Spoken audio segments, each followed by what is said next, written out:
பெண்ணின் நிறைவென்ன செய்யும் என்னை கத்தி இல்லாமல் கொய்யும் இதில் மீள வழி உள்ளதே இருப்பினும் உள்ளம் விரும்பாது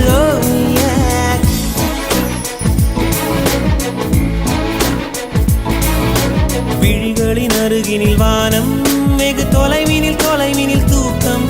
இது 5 புலன்களின் ஏக்கம் என் முதல் அனுபவம்